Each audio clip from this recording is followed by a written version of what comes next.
السلام عليكم ورحمه الله تعالى وبركاته. مرحبا بكم معايا من جديد. اليوم غادي نقدم لكم بريستيج ديال التوست اولا بيتزا صغار بالتوست، يعني بدل العجينه ديال البيتزا اليوم غادي نستعملوا التوست. لهاد الوصفه هذه غادي نحتاجوا طبعا التوست، تونه، بصل وفلفل يعني مشحرين، زيتون اسود، لاصوص طوماط، موتزاريلا، زعتر، وهاد الليمون. يعني تقدروا تستعملوا اي غادي نقطعوا هاد الخبز، تقدروا تختاروا الشكل اللي بغيتو نتوما.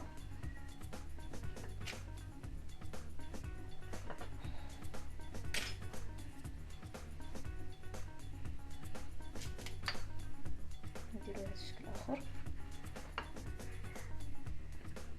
كما قلت لكم ممكن ديروا اي شكل اخر نتوما بغيتوه، اولا ممكن تخليهم هكا، يعني تستعملوهم هكا من غير ما تقطعوهم حتى شي حاجه. وهاد البقايا هادو ما غاديش نلوحوهم، غادي نديرو بهم الشابلو. غادي نديرو واحده اخرى. هاد الوصفه سريعه جدا، يعني اللي ما عندوش الوقت باش يعجن بيتزا اولا باش يعني اللي كان متوفر عنده الطوست في الدار غادي يدير هاد الوصفه سريعه جدا، يعني وحتى في المنظر ديالهم كيجي زوين.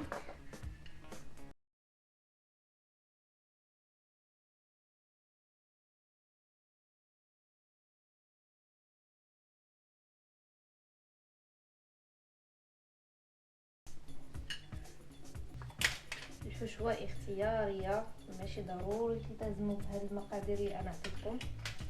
يعني تقدروا ديروا الدجاج، تقدروا ديروا غير الخضره هكاك بوحدها، تقدروا ديروا الحوت، يعني اي حاجه متوفره عندكم.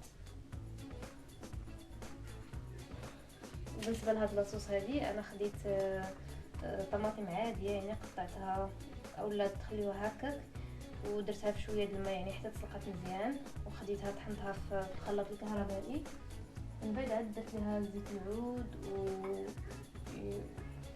وبودره الثوم، ملح، ابزار، المهم التوابل ديالها، وكنرجعوها ثاني حتى تعقد مزيان عاد باش نقدروا نستعملوها. ندير شويه ديال هاد الزيت هذا. بسم الله.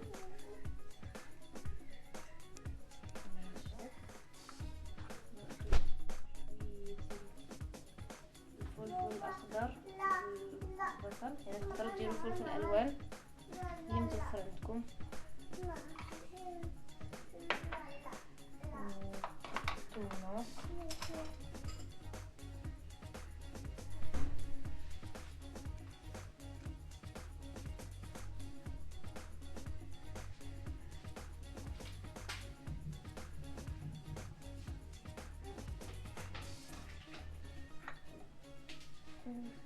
فرماج،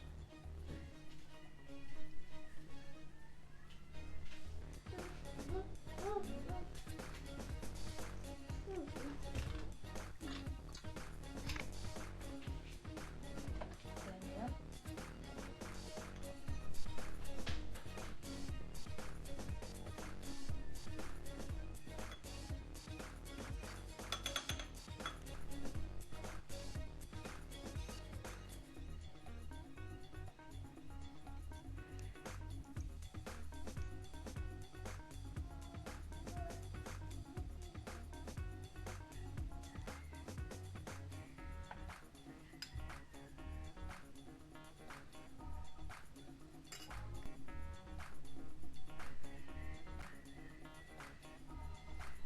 زيتون.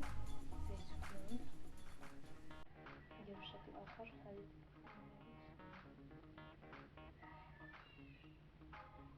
كما قلت لكم ممكن ديروا اي مول بغيتو، يعني اي قطاعه بغيتو ديروا فيها، يعني ماشي بالضروره تبدا فيها حاجه.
المهم ما كياخذوش وقت بزاف، يعني 10 حتى لربع ساعه هكاك، 10 دقائق حتى ل 15 دقيقه هكاك. اذا المهم رشيتهم برشه خفيفه ديال الزعتر. المهم اختياري، ماشي بالضروره ديروه، يعني هكاك نشعلوا الفرن من التحت ومن الفوق. الطياب ديالو يعني من با 10 او لا 15 دقيقه كما قلت لكم، يعني ما كياخذش الوقت بزاف وسريع التحضير. اذا ندخلهم الفرن بعد ساعه ونوريكم الشكل ديالهم.